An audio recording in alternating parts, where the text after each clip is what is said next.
तो ये कहानी एक ऐसे बंदे की है जिसके लिए मर्डर करना बच्चों का खेल है। इस 21 साल के लड़के के अंदर 70 साल के आदमी का एक्सपीरियंस है और इसे मैनिपुलेशन का गॉड भी कहते हैं। साथे study about psychopaths episode 2 Yohan Liberto. तो कहानी स्टार्ट होती है 1975 से, जहाँ दो लोगों की मुलाकात होती है, योहान के होने वाले पापा और मम्मी की। लेकिन वो खुद नहीं मिलते, उन्हें मिलवाता है एक साइकियाट्रिस्ट फ्रांस बोनापार्ता, जो कि एक एक्सपेरिमेंट पर काम कर रहा था, द यूजेनिक एक्सपेरिमेंट। सिंपल शब्दों में समझाऊं तो इसने क्या किया, हजारों में से कुछ आदमी और औरत को चूज किया जो सबसे खूबसूरत, इंटेलिजेंट, हेल्दी और आउटस्टैंडिंग हो हर चीज में। फिर उन मैंस और वुमेन्स को एक दूसरे से मिलवाते हैं। ये वैसे ही काम कर रहे हैं जैसे आजकल डेटिंग साइट्स करती है, लेकिन इधर उनका मोटिव था इनका होने वाला बच्चा। बोनापार्टा ये सोच रहा था कि अगर उनके पेरेंट्स ही इतने लाजवाब होंगे तो उन दोनों के जीन से जन्मा बच्चा तो परफेक्ट पैदा होगा। और इनके एक्सपेरिमेंट का मेन मोटिव था कि फ्यूचर के लिए ये एक लीडर बनाना चाहते थे जिसमें सारी क्वालिटीज हो। अब जब योहान की मम्मी प्रेग्नेंट थी तो उसके पति और उसने वहाँ से भागने की सोची, क्योंकि अब वो एक्सपेरिमेंट में उनका साथ नहीं देना चाहते थे। लेकिन उन लोगों को ये पता चल जाता है और फिर वो उसके पति को पकड़ कर ले जाते हैं और उसके बाद हमने उसे कभी नहीं देखा। इसका मतलब और फिर कुछ टाइम बाद योहान की मम्मी दो ट्विंस को जन्म देती हैं। एक योहान होता है और एक आना, और वो दोनों ही बहुत खूबसूरत थे, लेकिन अभी भी वो बोनापार्टा के एक्सपेरिमेंट का पार्ट थे। इसलिए उसने उन तीनों को एक 3 फ्रॉग बिल्डिंग में कैद करके रखा। उसी टाइम के दौरान योहान पढ़ना सीखता है और फिर फ्रांस बोनापार्टा की एक बुक पढ़ता है जो उसे पूरी तरह बदल देती है, द नेमलेस मॉन्स्टर। कहानी की शुरुआत होती है एक मॉन्स्टर से जिसका कोई नाम नहीं था और वो नाम पाने के लिए तड़प रहा था। वो अपने 2 हिस्से करता है और एक को भेजता है वेस्ट में और दूसरा जाता है ईस्ट में। जो ईस्ट वाला होता है वो एक गांव में जाकर पहुंचता है और वहाँ एक ब्लैकस्मिथ से मिलता है। वो उसे कहता है तुम मुझे अपना नाम दे दो, मैं तुम्हारे अंदर जाकर तुम्हें ताकतवर बना दूंगा। ब्लैकस्मिथ कहता है ठीक है और वो उसके अंदर चला जाता है। मॉन्स्टर को नाम मिल जाता है और ब्लैकस्मिथ को ताकत। ऐसा थोड़े दिनों तक चलता है। फिर कुछ दिनों बाद उसकी भूख बढ़ जाती है और वो कहता है देखो मेरे अंदर का मॉन्स्टर बड़ा हो रहा है। वो अब बाहर आने की कोशिश कर रहा है और फिर वो इस आदमी को ही खा जाता है जिसके अंदर वो था, जिसकी वजह से वो फिर से नेमलेस हो जाता है। अब यही चीजें बार बार रिपीट होती हैं जिनकी बॉडी के भी वो अंदर जाता। फिर एक दिन वो कहीं दूर किसी किंगडम में पहुंच जाता है जहाँ एक राजा का बेटा था जो ज्यादातर बीमार रहता था। मॉन्स्टर उससे कहता है तुम मुझे अपना नाम दे दो, मैं तुम्हें ठीक कर दूंगा। प्रिंस कहता है ठीक है और फिर वो प्रिंस के अंदर चला जाता है जिसकी वजह से प्रिंस ठीक हो जाता है और मॉन्स्टर को भी नाम मिल जाता है। मॉन्स्टर को काफी मजा आ रहा था उस प्रिंस की बॉडी में, क्योंकि वो बहुत अमीर था और उसके पास सारी सुविधाएं थी और ऊपर से उसका नाम भी काफी अच्छा था। पता है क्या नाम था प्रिंस का? योहान। दिन बीतते रहते हैं और उसके साथ मॉन्स्टर की भूख भी बढ़ती रहती है, लेकिन वो प्रिंस की बॉडी को छोड़ना नहीं चाहता था। वो काफी टाइम तक कंट्रोल करता है, लेकिन एक दिन उसका सब्र टूट जाता है और फिर वो अपने आसपास के लोगों को खाने लगता है। वो राजा और उनके सारे मंत्रियों को भी खा जाता है और आगे जाने पर उसे जितने लोग भी मिलते हैं वो उन सब को खा जाता है। कुछ टाइम बाद वो उस मॉन्स्टर से मिलता है जो वेस्ट की तरफ गया था। वो कहता है देखो मुझे नाम मिल गया। वेस्ट वाला मॉन्स्टर कहता है किसे परवाह नाम की, देखो मैं बिना नाम के भी कितना खुश हूँ, आखिर में हम हैं तो नेमलेस मॉन्स्टर ही। और फिर वो उसे भी खा लेता है। आखिरकार उसके पास अब नाम था, लेकिन जब वो अपने आसपास देखता है तो उसे नाम से पुकारने वाला कोई नहीं था और यही ये स्टोरी खत्म हो जाती है। अगर वीडियो अच्छी लग रही हो तो लाइक करना मत भूलना और हाँ शेयर वो ज्यादा इंपॉर्टेंट है, कर दो वरना योहान जैसा बंदा पीछे पड़ जाएगा। फिर 1981 में बोनापार्टा उनमें से एक बच्चे को रेड रोज मेंशन में ले जाने के लिए आता है, लेकिन जो उनकी माँ थी वो उन दोनों को एक जैसा ड्रेस करके रखती थी ताकि आसपास के लोगों को ये लगे कि सिर्फ एक ही बच्चा है, इल्यूजन। तो इसलिए बताना मुश्किल था कि कौन एना है और कौन योहान। यहाँ तक कि उनकी माँ भी उस वक्त कंफ्यूज थी। वो पहले योहान को भेज रही थी, लेकिन फिर वो एना को उनके साथ भेज देती है जहाँ उसे एक बहुत ही खतरनाक चीज एक्सपीरियंस होती है। तो उस मेंशन में वो लोग आए थे जिन्होंने भी बोनापार्टा के एक्सपेरिमेंट में फंडिंग की थी और उस बच्चे यानी कि उस एक्सपेरिमेंट को भी देखने आए थे। उस वक्त किसी को नहीं पता था कि ये एना है, योहान नहीं। लेकिन उधर अब क्या होता है कि बोनापार्टा वाइन में जहर मिलाकर उन 42 पीपल्स को मार देता है और वो 6 साल की एना की आंखों के सामने ये खतरनाक घटना होती है। अब वो ये इसलिए करता है क्योंकि वो योहान की मम्मी से प्यार करने लगता है और उनकी माँ की वजह से ही वो ये एक्सपेरिमेंट अब रोकना चाहता था। इसीलिए उसने उन सबको मार दिया जिन्हें भी इस एक्सपेरिमेंट के बारे में पता था, ताकि उसका एक्सपेरिमेंट यानी कि योहान और एना सेफ रहे।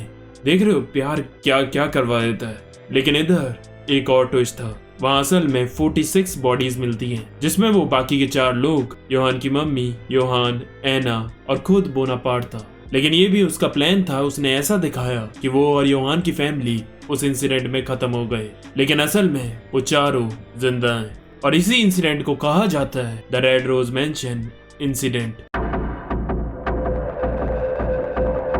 उसके बाद बच बचाकर एना अपने घर आ जाती है, जहाँ योहान उसका इंतजार कर रहा था बोनापार्ट की नेमलेस मॉन्स्टर बुक पढ़ते हुए, और उनकी माँ वहाँ से गायब हो चुकी थी। उसके बाद ये दोनों निकलकर बाहर की दुनिया देखते हैं। उस टाइम के दौरान उन्हें काफी फैमिलीज अडॉप्ट करती हैं, लेकिन योहान उन सबको मार देता है बिना एना को पता चले। अब ऐसा कहा जाता है कि योहान ऐसा इसलिए करता है क्योंकि वो अपना पास्ट और मेमोरीज इरेज कर रहा था। एक्चुअली में वो द नेमलेस मॉन्स्टर से इन्फ्लुएंस था। जैसे मॉन्स्टर पहले दूसरों की बॉडी में एंटर करता है और भूख बढ़ने पर वो उन्हें खा लेता है, ऐसे ही योहान भी दूसरी फैमिलीज में एंटर करता है और उन्हें यूज करके उन्हें मार देता है। फिर 1982 में वो दोनों 6-7 साल के बच्चे चेक से जर्मनी की तरफ जाते हैं, जहाँ वो दोनों कंट्री के बॉर्डर पर एक आदमी को बड़े मिलते हैं, और वो आदमी एक ऑफिसर था, जनरल वुल्फ। वो दोनों उसे बहुत ही बुरी हालत में बेहोश पड़े मिलते हैं। योहान के हाथों में उसकी बुक नेमलेस मॉन्स्टर देखकर और उसको पढ़कर वो उसका नाम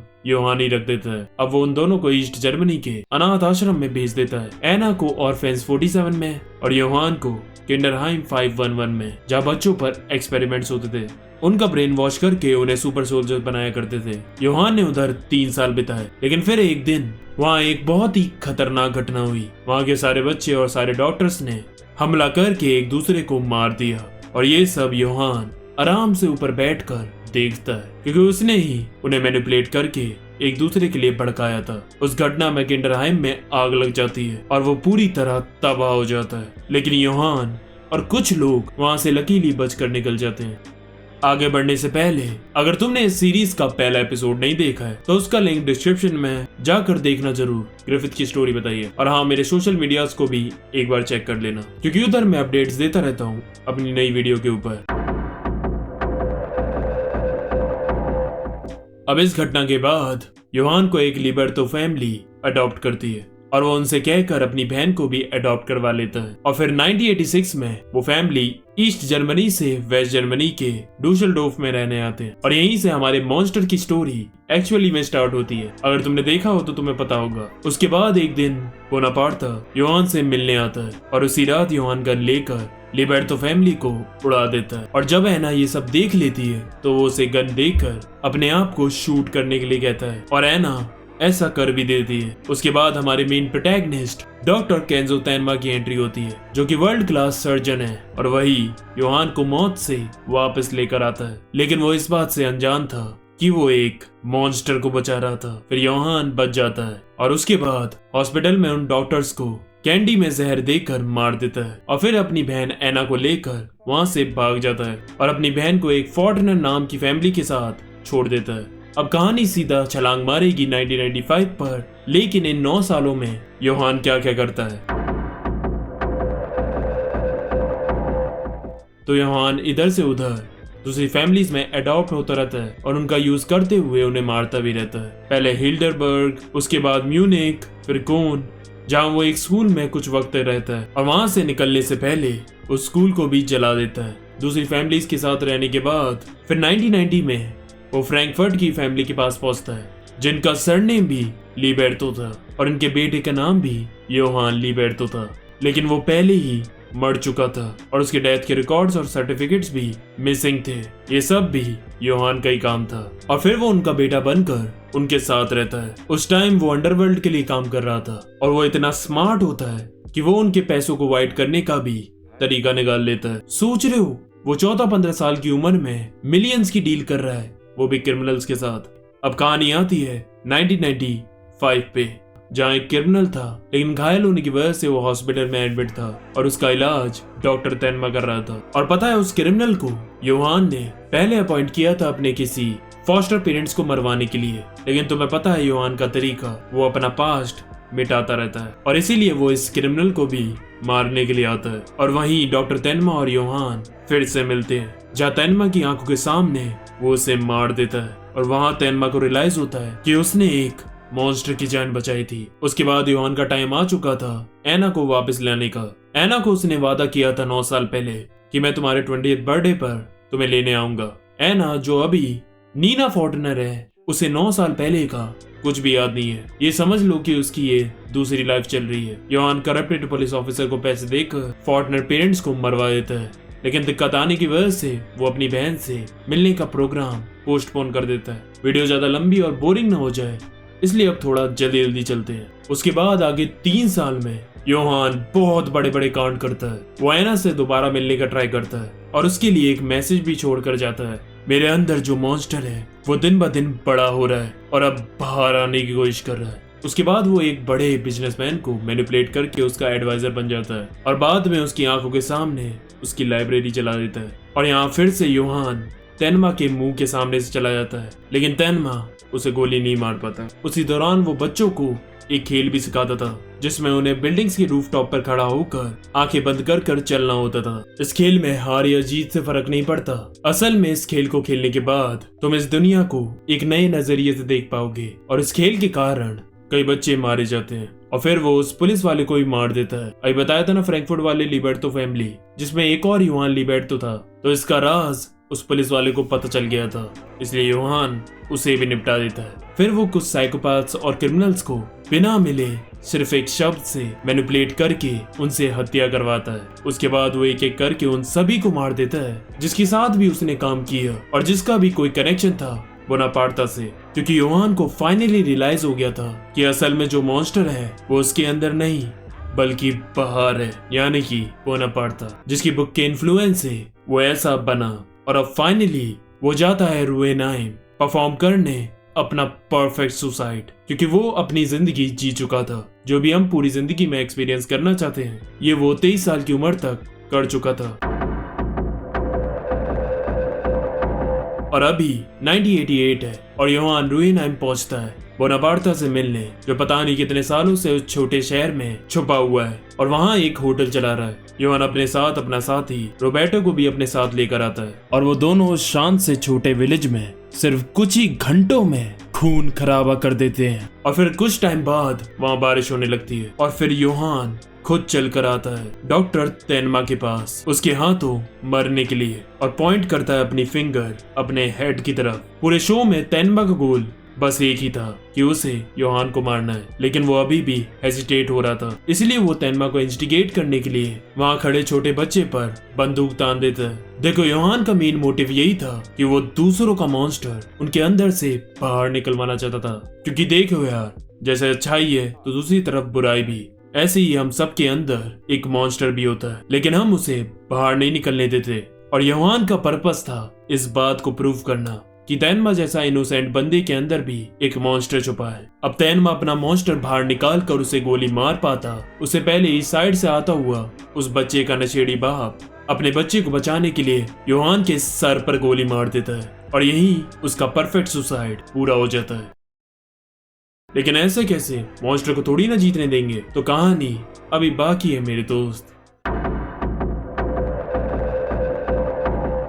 उसके बाद तेनमा उसका इलाज करता है, क्योंकि वही अकेला डॉक्टर था जो उसे बचा सकता था। योहान बचने के बाद भी कोमा में था। उस टाइम के दौरान तेनमा योहान और एना की माँ से मिलता है, जो उसे उन दोनों का असली नाम बताती है। फिर तेनमा योहान से बात कर रहा होता है और उसे उसका असली नाम बताता है और तभी वो होश में आ जाता है, लेकिन दूसरे पल वो फिर से कोमा में था। तेनमा को लग रहा था कि ये उसका वहम था और उसके बाद तेनमा वहाँ से निकलकर दूसरे शहर चला जाता है अपनी नई जिंदगी चालू करने। लेकिन उसके जाने के बाद हमें दिखाया जाता है कि योहान अपने कमरे में नहीं था और यही मॉन्स्टर की कहानी भी खत्म हो जाती है। मैंने इस वीडियो में योहान की पूरी स्टोरी बताई है और योहान के ऊपर या उसकी फिलॉसफी के ऊपर हम किसी और वीडियो में अच्छे से बात करेंगे। कमेंट करना कैसी लगी वीडियो और अगला किस कैरेक्टर को पकड़ूं। जरूरी नहीं है कि वो साइकोपाथ ही हो, दूसरे कैरेक्टर्स भी बता सकते हो जिसकी स्टोरी भी तुम्हें सुननी हो। बहुत मेहनत लगी है भैया ये वीडियो बनाने में। इसलिए लाइक शेयर सब्सक्राइब आज के लिए बस करते हैं। आरिगातो।